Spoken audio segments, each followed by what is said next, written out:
What in the world? Did you see the headlines today? Whew, I didn't read the whole article, but now they got some kind of a pill that in New York is advertising it that can take care of destroying a baby. It was like I couldn't even read the whole article. So we need to talk about that. What's going on? What's going on inside people's hearts? And because we don't want to blame people. We want to make sure, like Eve was very smart in what she did. When they had sinned, God said, "Well, what's your take on this, Eve?" Because Adam had said it was God's fault and Eve's fault and everything. And but then Eve said, "Well, it was him. He's the one that had deceived me."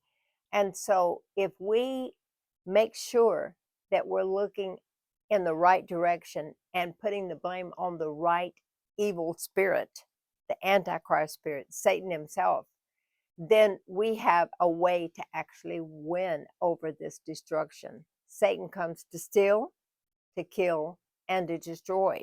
And so if we get mad at each other, then like it's not going to help because we're in disunity. Jesus said anytime we're not unified, then Satan comes in and he can destroy. So how are we going to stay on this? And what would the devil be doing that? Why does he want to kill all these babies? Why does he want to kill all these children? Why does he want to kill anybody? Just like recently we heard about the fire that happened down on the border. Like, what is this destruction all about? Not destruction of buildings, destruction of human life. Why is Satan so hell bent on destroying everything in sight?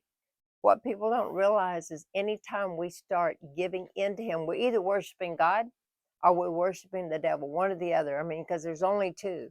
But sometimes people don't even realize that they're giving in to those gods. And we know all those gods, Baal and all that. And Baal was that big, ugly thing. I'm sure you've seen pictures of it, where he had his hands out like this so they could put their babies and children on. The fire god, I just like unreal when you read that in the Old Testament and you see pictures, you're like, what mother would do that? And then you see somebody like Hannah. Hannah goes to the altar and she's praying and praying. She didn't have any children.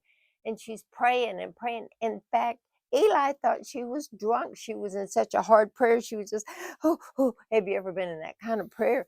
But you know, her prayers prevailed because she ended up having Samuel, a prophet, when the light was going out in Israel. Isn't that interesting? And so here we have mothers that don't have children and they want to have children. They're adopting children and they're praying, praying, praying like this. So, why would Satan want to destroy all of these babies? Maybe he's afraid another Jesus is going to show up in his face. Maybe he's concerned, hey, the prophets, you know, it's the move of the prophets right now.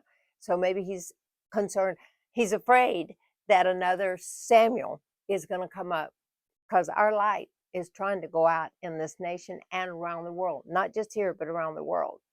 And so we need these prophets speaking. And so here Moses was having the same thing. Like Moses, his mother, instead of throwing him in the Nile, which represented worshiping gods and all that stuff, instead of his mother doing that, I heard a prophet was teaching on this recently, and he said Moses' mother had 3 months worth of faith to hide Moses because she knew there was something special about him. Isn't that interesting? And then she knew how to put him in the Nile, but she also knew how that God was going to make sure that Pharaoh's daughter got a hold of Moses because he had something special. Have you ever really just thought about it? The devil is trying to destroy all these babies. What's behind it? Maybe another Samuel, maybe another Saul of Tarsus turned into be Paul, maybe another John or James, the head of the church. What is Satan actually trying to destroy? Not only does he is demanding blood because he cannot access the blood of Jesus Christ, and he knows that. And he has that demand, but also, you know, I'm just thinking, I don't have proof of this, but I'm just thinking based on like Jesus's day, Herod said, kill all those babies 2 years and under. Well, here we go. We got the same thing going on. So what's going on? What is Satan afraid of with this? See, we gotta think deeper. We gotta really go like, God, speak to me, show me, help me understand what is the big picture here. Is there, what about another Billy Graham coming and hundreds of thousands showing up in stadiums?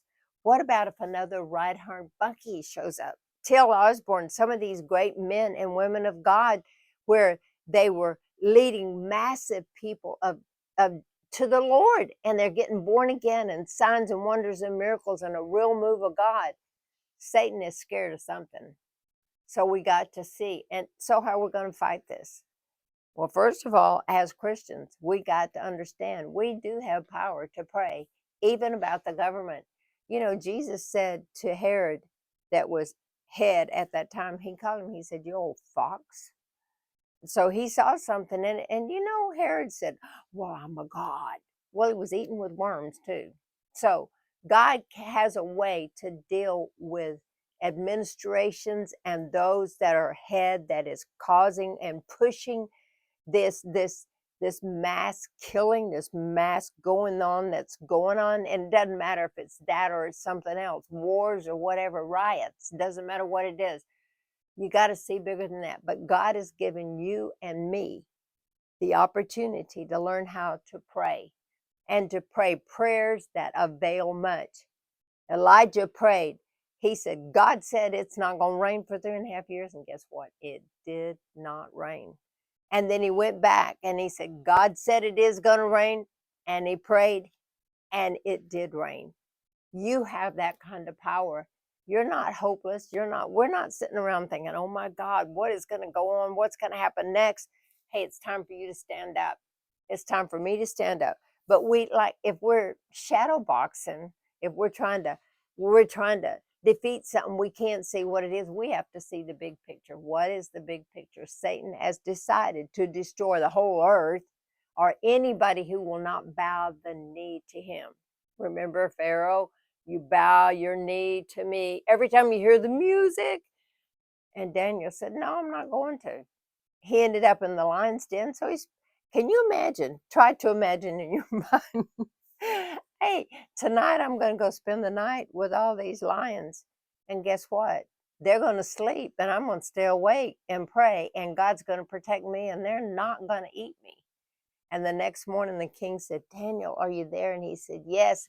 And he said, your God, he's the one to serve.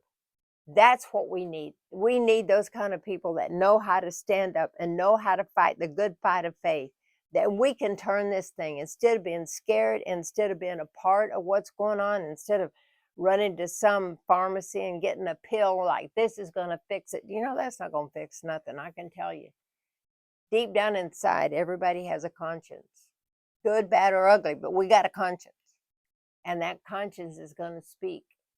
And we're going to have the power of the blood of Jesus and the mercies and the tender loving kindness of God to put us back together again when we go through hard, traumatic situations. And this is a very traumatic time in our nation right now. And so God is right here. Quick, he wants to answer it. When Jesus was in the Garden of Gethsemane, he was in such a place that great drops of blood came. But he was able to overcome it because he submitted his will to God the Father. You can do exactly the same thing. I'm telling you, there's hope. We don't have to settle for this. God has made you more than an overcomer. You learn how to pray. You learn how to speak the power of the blood of Jesus. You learn how to decree, and you learn how to pray specific prayers, exact prayers, and God will target the devil, not people, the devil, and take him down for you and for this nation. Until next time, you stand strong in the Lord and the power of his might.